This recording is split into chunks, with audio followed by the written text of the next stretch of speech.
10 साल पहले 2014 में नवंबर में 2014 में नरेंद्र मोदी यहाँ पर आए थे और शोलापुर की जनता से वादा किया था कि मैं शोलापुर में भारत की आर्मी के कपड़े यहाँ पर सिलाऊंगा।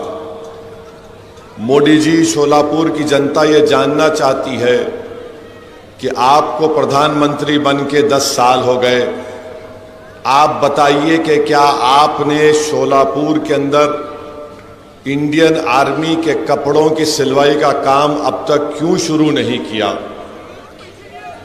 चंद दिन पहले मोदी आए थे तो ये शोलापुर के ये तकालीफ का जिक्र नहीं किए। स्मार्ट सिटी एक करप्शन का अड्डा बन चुका है। शहर शोलापुर का शहर स्मार्ट सिटी के नाम पर यहाँ की आवाम तकलीफ उठा रही है। आप देखिए कि एक शिवसेना से 2 शिवसेना हो गए, दोनों को नौकरी मिल गई। एक शरद पवार, एक एनसीपी से 2 एनसीपी हो गए। चिचा का परिवार भी नौकरी पे, भतीजे का भी परिवार नौकरी पे। अब एक कांग्रेस बूढ़ी है, अभी वहां पर भी लगे हुए हैं काम पे। इन 5 बीजेपी है। इन तमाम पार्टियों में ही पूरी नौकरी तकसीम होकर रह गई, मगर शोलापुर की जनता खाली आस लेकर बैठी हुई है कि मेरे मुकद्दर में नौकरी कब आएगी। एक बार आप 20 तारीख को बीजेपी को पानी पिला दीजिए, फारूक आपको हफ्ते में 4 दिन पानी पिलाएगा इंशाअल्लाह। एक बार 20 तारीख के दिन बीजेपी को पानी पिला दो आप। शिंदे समझ रहे कि हम सबके कान में फूल है। मोदी समझ रहे, अमित शाह बोल रहे लाडली बहना हमारे साथ है। अरे भाई, तुम 1500 रुपये दे के 1900 रुपये मेरे से निकाल रहे। ये बेवकूफ बना रहे हैं महाराष्ट्र की जनता को और खास तौर से हमारी मां और बहनों को, गरीबों को। ये रेट जाकर मालूम कर लेना शोलापुर में। अब मेरे को मालूम, कल से बीजेपी वाले जाएंगे मार्केट में, ए आलू की कीमत तो बोलना, प्याज की कीमत तो बोलना। महंगाई मोदी जी महाराष्ट्र को बर्बाद कर रही है। मोदी जी आके क्या बोलते, इस पे नहीं बात करेंगे। शोलापुर में यहां पर जो चद्दर बनाई जाती है, ज्योग्राफिकल इंडिकेटर उसके पास है, जीआई टैग। मगर मोदी जी कभी मन की बात में भी नहीं बोले शोलापुर की चद्दर के बारे में। मोदी जी कभी आप बोल देते, भाइयों बहनों आज मन की बात शोलापुर की चद्दर के ऊपर होगी, मगर नहीं बोले। क्या बोले, आरक्षण के नाम पे बांटा जा रहा है, महंगाई कमर तोड़ रही है, मगर मोदी जी को फिक्र ही नहीं है। यहां पर चादर बनाने की फैक्ट्री खत्म हो गई, मगर मोदी जी माशाल्लाह रोज नए कपड़े पहनते और टिप टॉप। मगर ये शोलापुर की जनता जो यहां पर इनके हाथों में अल्लाह ने फन दिया, बीजेपी ने उस इंडस्ट्री को तबाह बर्बाद कर दिया। ये गंदा कानून मोदी ने बनाया BNSS का, किसी को भी ले जाकर 120 दिन का पुलिस कस्टडी दिया जा सकता। मेरी स्पीच है YouTube पर, देख लेना आप। मैं उम्मीद करता हूं कि PI साहब मेरे इस भाषण को ये नहीं बोलेंगे कि this will create problem of region and peace. बहुत अच्छा है, मैं इसको घर को ले जाके जब 18 तारीख को हमारी बीवी से मिलूंगा,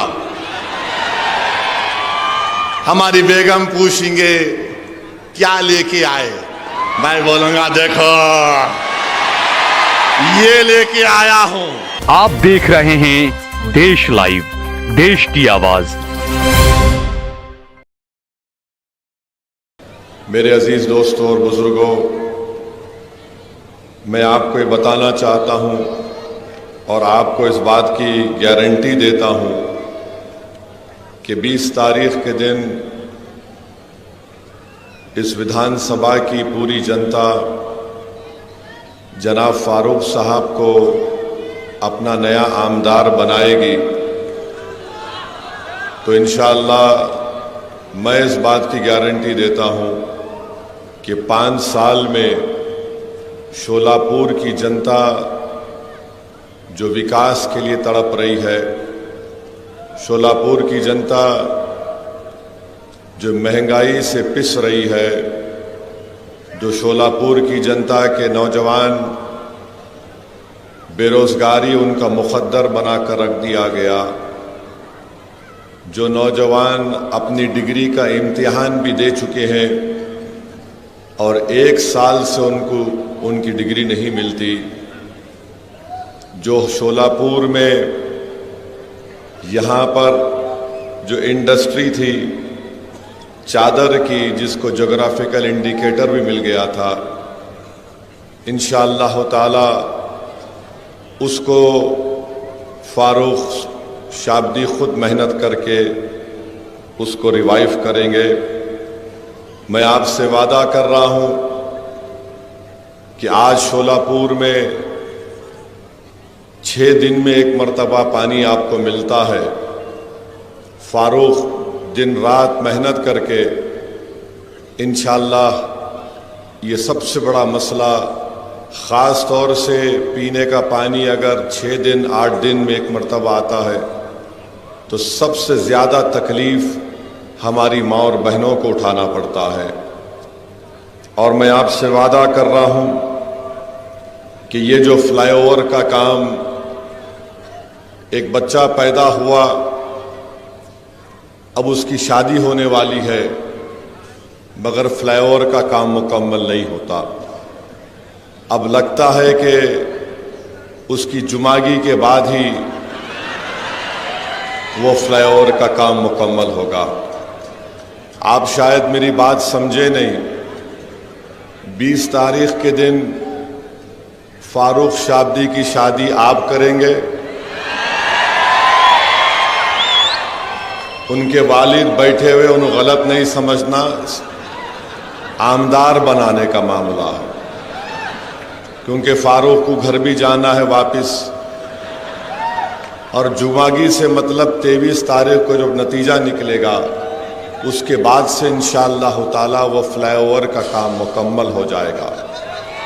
क्योंकि हम जानते हैं कि शोलापुर में ये 2 देशमुखों में जो डिशुम होने की वजह से फ्लाईओवर का काम मुकम्मल नहीं हो रहा। आप ये भी जानते हैं कि 10 साल पहले 2014 में नवंबर में, ये 2014 में नरेंद्र मोदी यहाँ पर आए थे और शोलापुर की जनता से वादा किया था कि मैं शोलापुर में भारत की आर्मी के कपड़े यहाँ पर सिलाऊंगा। मोदी जी, शोलापुर की जनता ये जानना चाहती है कि आपको प्रधानमंत्री बन के 10 साल हो गए, आप बताइए कि क्या आपने शोलापुर के अंदर इंडियन आर्मी के कपड़ों की सिलवाई का काम अब तक क्यों शुरू नहीं किया। चंद दिन पहले मोदी आए थे तो ये शोलापुर के ये तकालीफ का जिक्र नहीं किए। स्मार्ट सिटी एक करप्शन का अड्डा बन चुका है। शहर शोलापुर का शहर स्मार्ट सिटी के नाम पर यहाँ की आवाम तकलीफ उठा रही है। मैं आपको गारंटी दे रहा हूँ कि इंशाअल्लाह ताला आप फारूक को यहाँ से अपना नया आमदार बनाइए। ये तकालीफ को फारूक शाब्दी दूर करेगा। स्मार्ट सिटी का काम कराने के लिए आमदार को भी स्मार्ट होना पड़ता है, और जितने भी आमदार थे वो स्मार्ट थे, मगर अपनी जेब के मामले में स्मार्ट थे। फारूक शाब्दी इंशाअल्लाह ताला जो ऐलान किया है कि वो अपनी जो उनको आमदार की तनख्वाह मिलेगी इंशाअल्लाह वो उसको नहीं लेंगे, वो गरीबों में या गरीबों के कास के लिए उसको दे देंगे। उन्होंने ख़वातीन की मजबूती के लिए, उनके एम्पावरमेंट के लिए उन्होंने 4 वादे किए हैं। मुझे यकीन है कि इंशाअल्लाह ताला वो उस वादे को पूरा करेंगे। उन्होंने वादा किया कि शोलापुर में हमारी कई ऐसी गरीब माँ और बहनें हैं जो बीड़ी बनाती हैं। मेरे भाई जिनको अल्लाह ने दौलत दी है, कभी तुम उस गरीब माँ के घर को जाओ और उस माँ से कहो कि तुम्हारे हाथ की उंगलियां मुझे दिखाओ। बीड़ी बनाते बनाते उनके ये उंगलियों की, इनका जो चमड़ी होती है वो निकल जाती है, इनके उंगलियां सफ़ेद पड़ जाते हैं, स्किन की बीमारी उनको शुरू हो जाती है।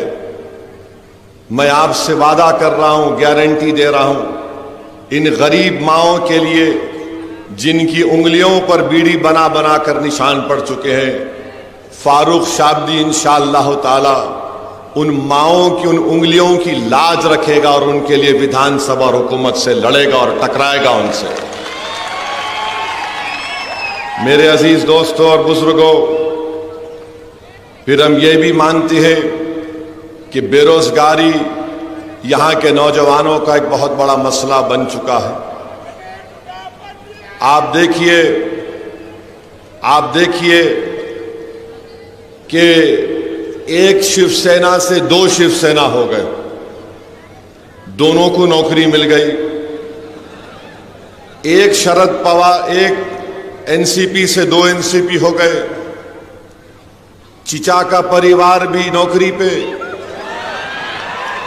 भतीजे का भी परिवार नौकरी पे। अब एक कांग्रेस बूढ़ी है, अभी वहां पर भी लगे हुए हैं काम पे। इन 5 बीजेपी है।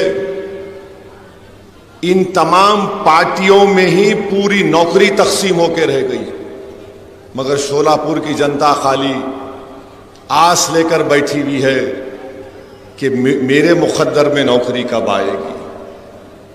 मैं आपसे वादा कर रहा हूं, फारूक शाब्दी उन नौजवानों की तरक्की के लिए, उन नौजवानों को जो रोजगार के लिए आज तड़प रहे हैं, इंशाअल्लाह फारूक उन नौजवानों के ख्वाबों को पूरा करने की कोशिश करेगा। आईटी पार्क का संगे बुनियाद, फाउंडेशन स्टोन शरद पवार साहब डाल के चले गए, खाली लगा हुआ है, कुछ काम नहीं हुआ आईटी पार्क के ऊपर। अगर आईटी पार्क पर काम होता तो यकीनन बहुत से कंपनीज यहां पर आते, शोलापुर के गरीब नौजवानों को कुछ ना कुछ तो रोजगार मिलता। तो ये शोलापुर के बहुत से मसाइल हैं और इंशाअल्लाह ताला मुझे यकीन है कि फारूक शाब्दी इन तमाम तकालीफ को आपके दूर फरमाएंगे। पानी का मसला बहुत बड़ा है, बहुत बड़ा पीने के पानी का मसला है। यहां पर बीजेपी, नगर पालिका में बीजेपी के पास सत्ता है। अब पिछले 2.5 साल से तो इनकी यूटी की सरकार है, 10 साल से मोदी प्रधानमंत्री हैं। आप बताइए, अगर वो चाहते तो यहां पर पानी का मसला हल कर सकते थे, मगर नहीं किए। मोदी आए थे शोलापुर को, ना आर्मी के यूनिफॉर्म की स्टिचिंग की बात किए, ना ये पीने के पानी के मसले को हल करने की बात किए। मैं शोलापुर की जनता से और ख़ास तौर से इस विधानसभा के सेंट्रल के तमाम वोटर से और ख़ास तौर से हमारी माँ और बहनों से अपील कर रहा हूँ, एक बार आप 20 तारीख को बीजेपी को पानी पिला दीजिए। फारूक आपको हफ्ते में 4 दिन पानी पिलाएगा इंशाअल्लाह। एक बार 20 तारीख के दिन बीजेपी को पानी पिला दो आप। माने पानी पिलाने का मतलब सियासी पानी पिलाना, कहीं जाके बोलेंगे लो पियो। और फारूक के हक में डालिए, उनको मालूम हो जाएगा कि गरीबों को और माँ और बहनों को तकलीफ देने का क्या है। दूसरी बात यह है कि यहां यूटी वाले बोल रहे कि हम लाडली बहना में 1500 रुपए दिए, बोल रहे ना, बोल रहे। अब अगाड़ी वाले बोल रहे हम भी ऐसा कर देंगे कुछ। अब आप सुनिए, 1500 अगर किसी के अकाउंट में आ गए, हमारी माँ और बहनें बैठी हुई है, मेरी बात से मुत्तफिक होंगी कि आज जवार जो है, जो 2014 में 30 रुपए था, वो आज 50 रुपए में मिलता है। चावल 40 रुपए मिलता था 2014 में, वो आज 80 रुपए में मिलता है। गेहूं 25 रुपए में था, 50 रुपए हो गया। गुड़ 30 रुपए में था, शोलापुर का रेट बोल रहा हूं 50 रुपए हो गया। शक्कर, मोदी जी चाय बना के प्रधानमंत्री बन गए, अब उनकी चाय तो फ्री में आती, शक्कर भी उनको फ्री मिलती। मगर शोलापुर में शक्कर जो 30 रुपए थी 10 साल पहले, आज 45 रुपए में हो चुकी है। मसूर की दाल जो 50 रुपए में बिकती थी 14 में, आज 90 रुपए में बिक रही है। लाल मिर्ची 100 रुपए में बिकती थी, आज 200 रुपए में बिक रही है। इमली 100 रुपए में कीमत थी 10 साल पहले, आज 500 रुपए में है। बैगन जो 5 रुपए में था 10 साल पहले, आज 25 रुपए हो चुका। हरी मिर्ची 20 रुपए में थी, आज 40 रुपए हो चुकी है। प्याज 20 रुपए थी, आज 50 रुपए में हो चुकी है। आलू 10 रुपए था, आज 50 रुपए हो चुका है। फिर आप आ जाइए पेट्रोल 2014 में जब मोदी प्रधानमंत्री बने 72 रुपीस में था, आज 104 में हो गया। डीजल 55 रुपए में था 10 साल पहले, आज 90 रुपए में हो चुका। मीठा तेल 70 रुपए में था, आज 150 रुपए में बिक रहा है। नमक 10 रुपए में था, 15 रुपए। अगर आप खाली इमली और आपके मसूर की दाल, लाल मिर्ची, हरी मिर्ची, प्याज, आलू और मीठा तेल मिला लिए तो यही 1100 रुपए निकल गए, यही 1100 रुपए निकल गए। सिलेंडर खरीदने गए तो उल्टा और 1500 जो रुपए मिले उसमें 300 रुपए डालना पड़ता। तो शिंदे समझ रहे कि हम सबके कान में फूल है। मोदी समझ रहे, अमित शाह बोल रहे लाडली बहना हमारे साथ है। अरे भाई, तुम 1500 रुपए दे के 1900 रुपए मेरे से निकाल रहे। ये बेवकूफ बना रहे हैं महाराष्ट्र की जनता को, और खास तौर से हमारी मां और बहनों को, गरीबों को। ये रेट जाकर मालूम कर लेना शोलापुर में। अब मेरे को मालूम, कल से बीजेपी वाले जाएंगे मार्केट में, ए आलू की कीमत तो बोलना, प्याज की कीमत तो बोलना। महंगाई मोदी जी महाराष्ट्र को बर्बाद कर रही है। देश में जो इन्फ्लेशन है 6.9 के करीब है, महाराष्ट्र में 7.3 के करीब है। और ये बोल रहे ये दिए, क्या तुम्हारे बाप का दे रहे? जनता का पैसा है तो दे रहे तुम, मगर तुम कैसा दे रहे? एक हाथ से 1500 डाल रहे और दूसरे हाथ से 1900 रुपए निकाल ले रहे। अब आप बताइए, आपको क्या करना है 20 तारीख के दिन? आप क्या करेंगे बताइए? आप क्या करेंगे? क्या आप हिंदू मुसलमान की लड़ाई को देखेंगे या महंगाई को देखेंगे? किसको देखेंगे आप? आप महंगाई को देखेंगे? महंगाई आपको बर्बाद कर रही है तो हाथ उठाइए।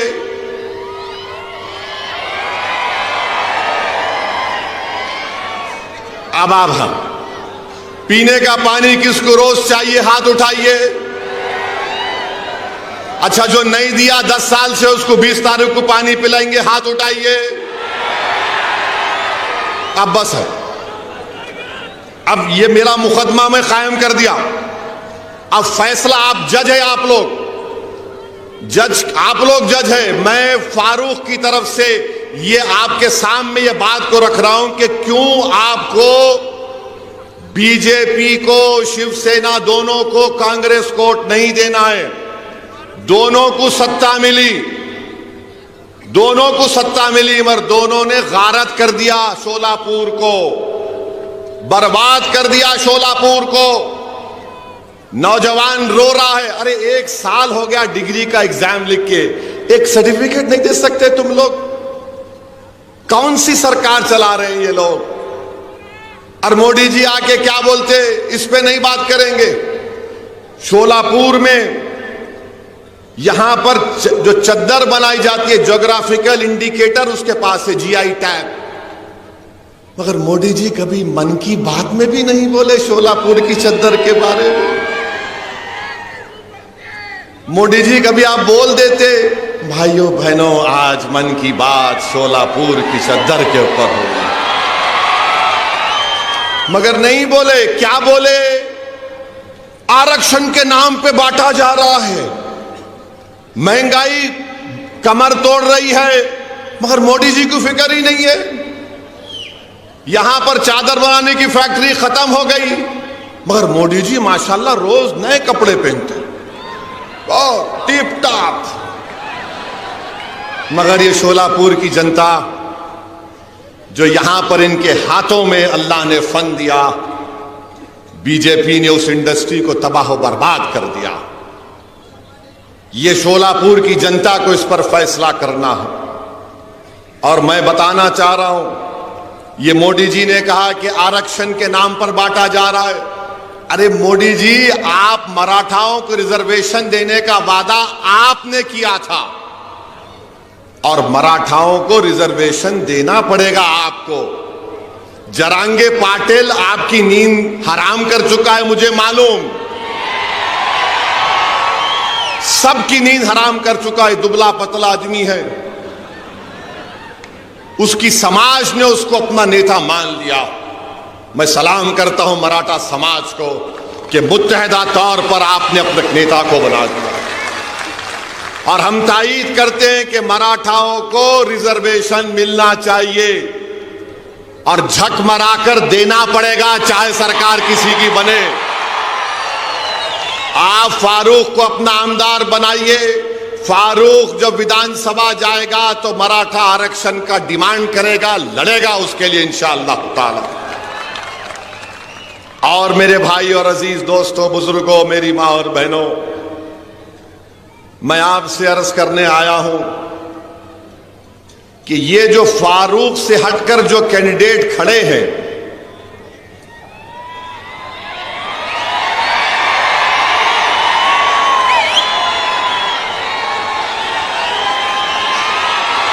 आप समझ गए? माशाअल्लाह, पूरा समझ गए, पूरा समझ गए। अब समझाने की जरूरत ही नहीं है। तो खाली 20 तारीख को फारूक, ये तो बहुत तेज हो गए बाबा, माशाअल्लाह। अच्छा, मैं खाली बोल देता हूं जो मैं बोलना चाह रहा था। जो खड़े हुए हैं, मैं उनसे अपील कर रहा हूं, भाई आप स्पीड ब्रेकर मत बनो। जिस तरह आज हमारे पास शौकत पठान आ गया, तुम भी आ जाओ।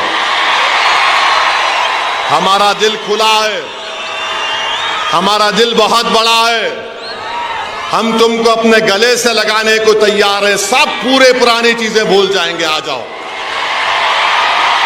देखो ये शोलापुर की जनता, ये शोलापुर के नौजवान, ये हमारी मां और बहनें फैसला कर चुकी हैं कि अब के बार फारूक की बारी है।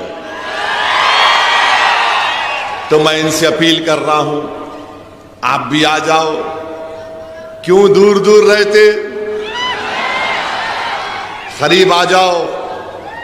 दिल में अगर मोहब्बत है आ जाओ, नहीं हमारे को असद साहब से मोहब्बत है, उनसे हमारे को नहीं बनता।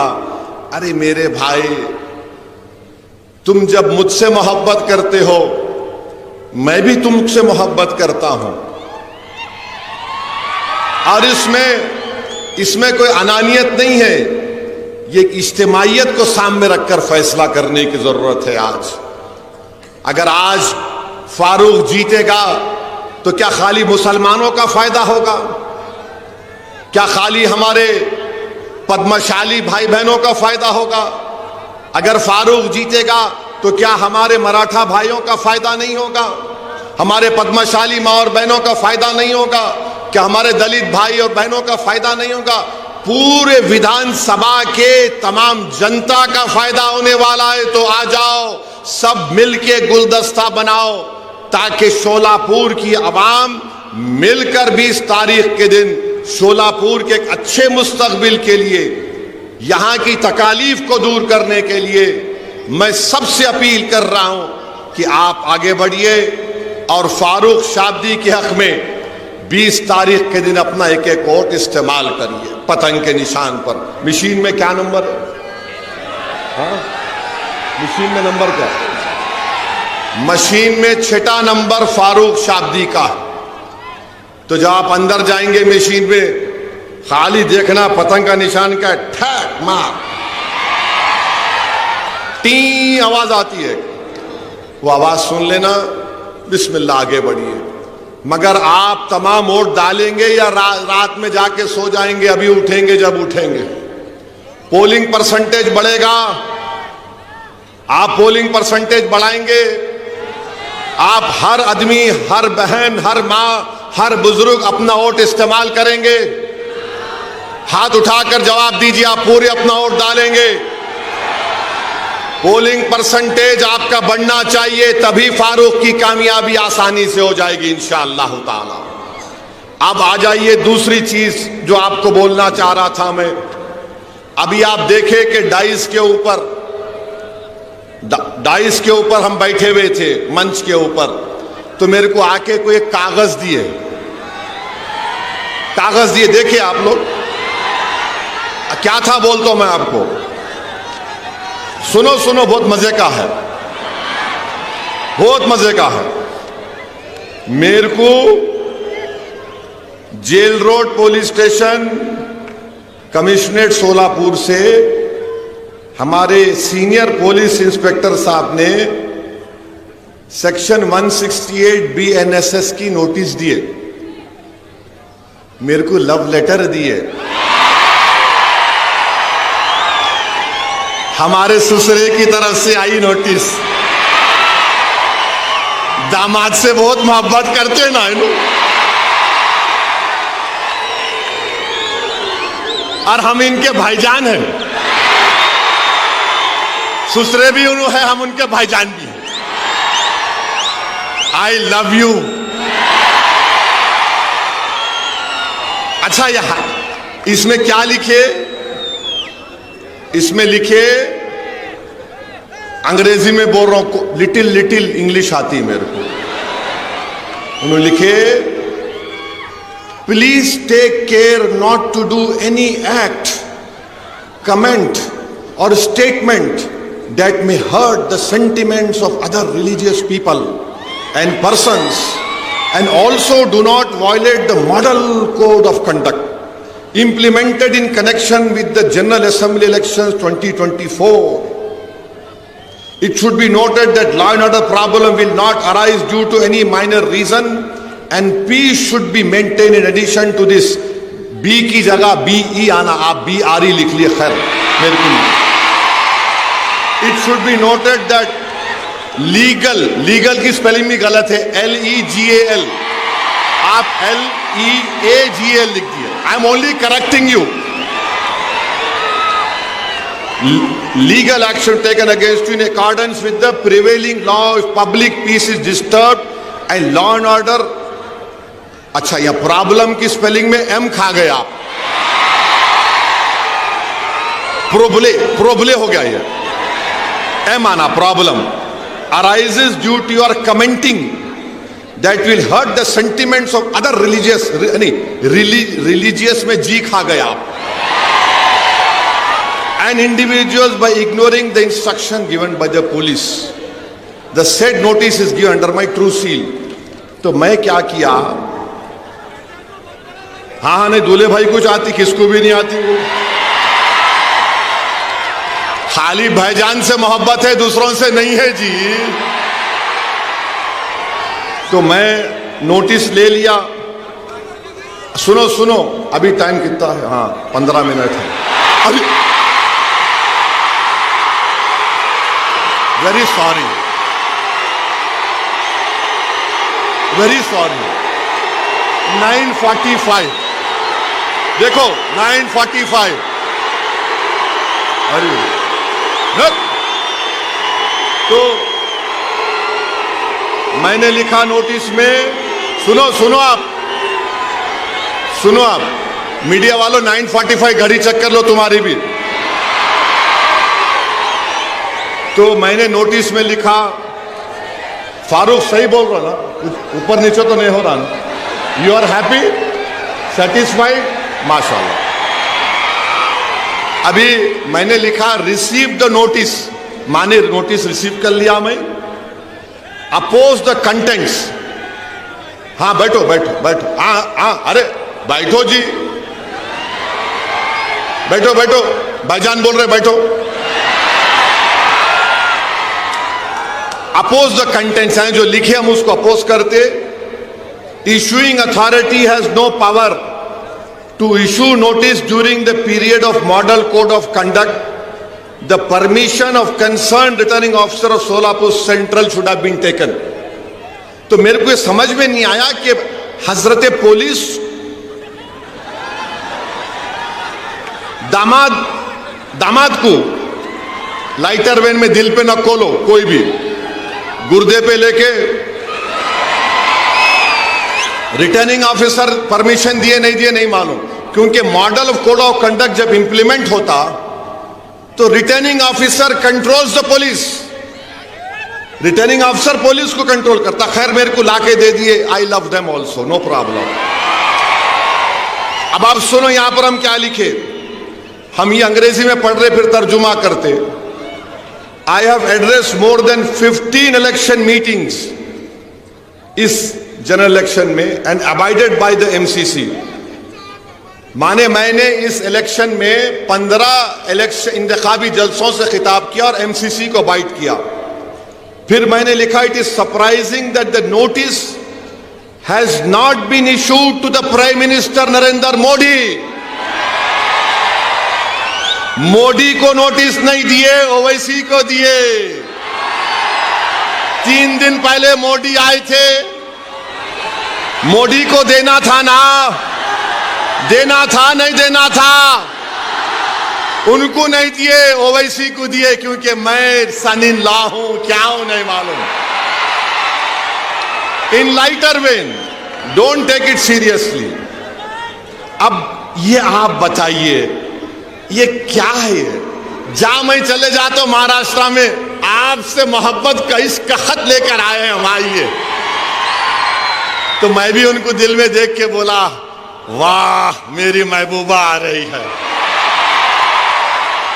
वाह तेरा ही इंतजार था। ये कई को करते रहे भाई मेरे पीछे, मैं बोलता ही नहीं था ये सब चीज़ें। अच्छा अब आप मेरे को बोलो, वो एक छोटा बच्चा है, नहीं मेरे स्टैंडर्ड से बोल रहा हूं, मेरी गलती नहीं है, मैं लंबा हूं तो हमारे अब्बा की गलती है। तो उन्होंने बोल रहे मैं मस्जिद में घुस के मारता हूं।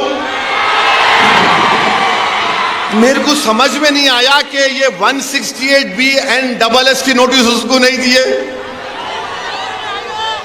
नहीं दिए ना, नहीं दिए, उसको दिए ही नहीं।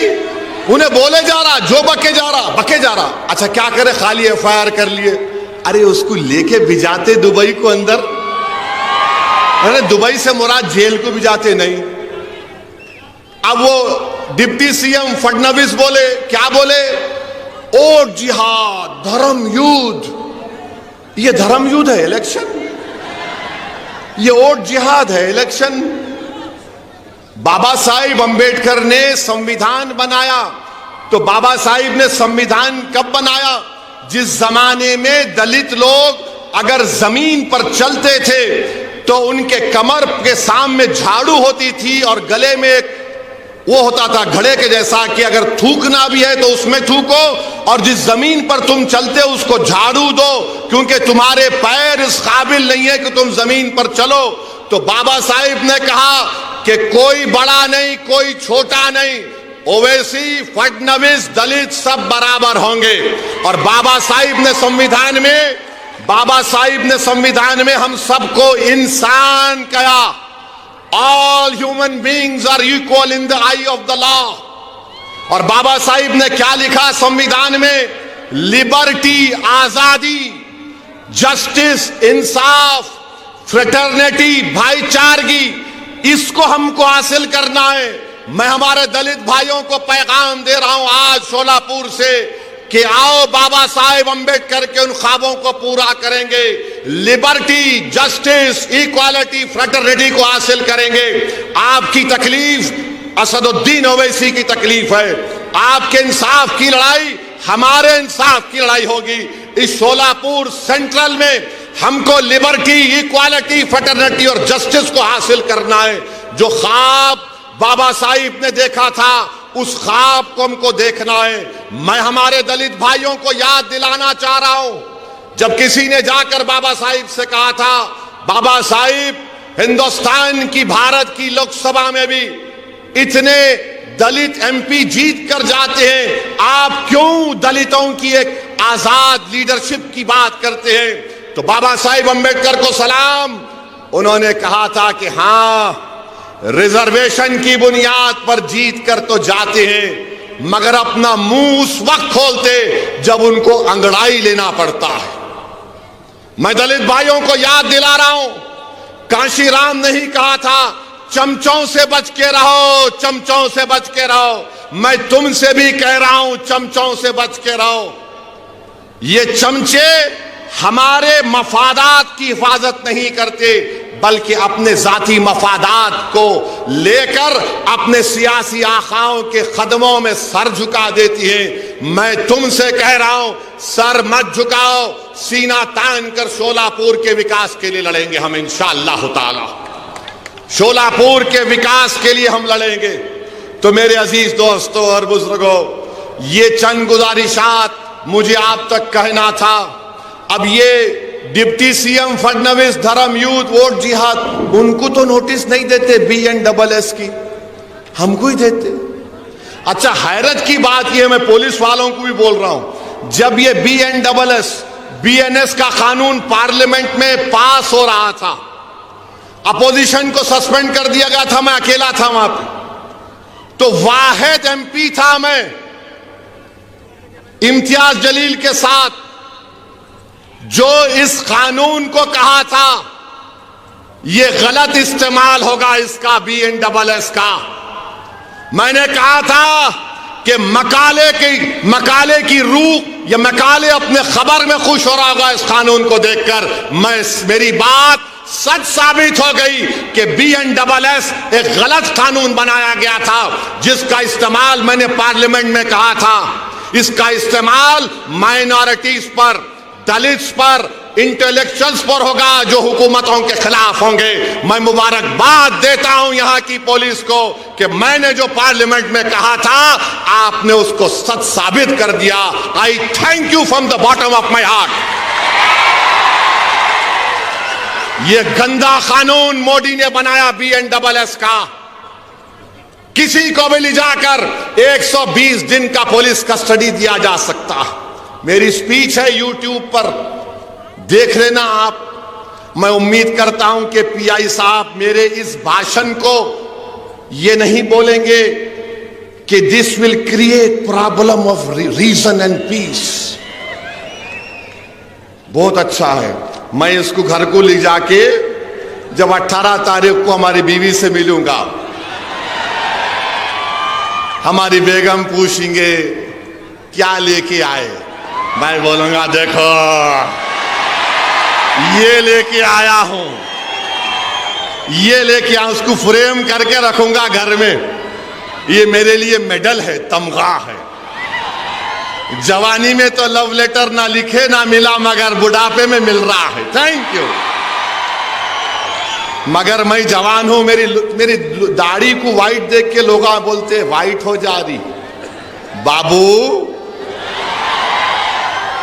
शेर कभी बुढ़ा नहीं होता, याद रखो। अब दूसरे पूछेंगे मंजलिस के मुखालिफिन, बंदर, भला बंदर कितना भी बुढ़ा हो जाओ कुलाठी मारना नहीं भूलता उन्हें।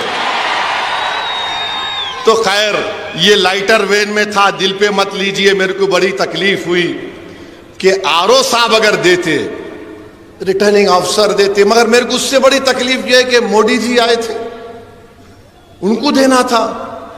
उन्होंने नहीं बोले ए सेफ है, एक है तो सेफ है। किसका मतलब उसका? किसको बोल रहे थे मोदी जी एक है तो सेफ है? उनको नोटिस नहीं दिए, मगर दूल्हे भाई को दे दिए। तो खैर, आपको अब यकीन तो हो गया ना कि नोटिस किसको मिलती? बोलने वाले को मिलती। इतना बड़ा जुलूस इम्तियाज जलील निकाले औरंगाबाद से मुंबई तक, 10,000 गाड़ियां थीं, एक पत्थर नहीं मारे किसी के ऊपर। रसूलुल्लाह सल्लल्लाहु अलैहि वसल्लम के शान में जिसने गुस्ताखी करने की कोशिश की, कोई गुस्ताखी नहीं कर सकता जिसके लिए जमीन और आसमान बनाया गया। अरे एक नापाक इंसान गुस्ताखी कर सकता है आका की शान में? अगर कोई आसमान की तरफ देखकर थूकेगा तो थूक उसके मुंह पे गिरता आके। मगर कोई गड़बड़ नहीं हुई। मगर एक बात मालूम हुई, इम्तियाज जलील ने एमपी का इलेक्शन सब ने मिलकर हरा दिया उसको, मगर इम्तियाज जलील ने अपनी गुलामी का सबूत दिया और बताया कि मैं आका के गुलामों का गुलाम हूं। मैं शुक्रगुजार हूं फारूक शाब्दी के वालिद का कि उन्होंने ऐसे होनहार और एक गयूर बेटे को पैदा किया, तरबियत दी। यहां पर फारूक शाब्दी ने हर मसले के ऊपर एहतजाज किया, आपने उसका साथ दिया, मैं आपका शुक्रगुजार हूं। कोई भी मसला निकले फारूक शाब्दी आगे आया। कोविड का मसला था, फारूक शाब्दी आगे बढ़कर गरीबों की मदद किया, मजहब को नहीं देखा। पढ़ाने का स्कॉलरशिप का मसला आया, फारूक शाब्दी ने ये नहीं देखा कि कौन किस समुदाय का है। फारूक शाब्दी ने कहा यह शोलापुर का है, इसका मुस्तकबिल अच्छा होना चाहिए। मैं शोलापुर की जनता से अपील कर रहा हूं, क्या आप 20 तारीख के दिन अपना एक एक वोट फारूक को देंगे पतंग के निशान पर? आवाज जरा दम अंदर से निकालो जी। नहीं, मोदी जा कहीं भी उनको आवाज आना। जोर से और जोर से, और पतंग को अब, और अभी 2 मिनट बाकी है। देखो फिर बोल रहा हूं मैं, महंगाई के खिलाफ वोट देंगे आप लोग? महंगाई के खिलाफ वोट देंगे आप लोग? महंगाई के खिलाफ आप किसको वोट देंगे? फारूक को देंगे या बीजेपी को वोट देंगे? महंगाई के जिम्मेदार मोदी है नहीं है बताओ? महंगाई के जिम्मेदार शिंदे और फडणवीस है नहीं बताओ? है तो फिर क्या करेंगे? आप अपने वोट का सौदा तो नहीं करेंगे, तो 20 तारीख के दिन क्या नजर आएगा शोलापुर के फिजाओं में? शोलापुर के घरों के ऊपर क्या नजर आएगा? पतंग नजर आएगी ना? तो अपना एक्शन क्या होगा उस दिन? ये बहुत बहुत शुक्रिया। अस्सलाम वालेकुम। 1 मिनट पहले खत्म कर दिया सर, गलती तो नहीं किया ना?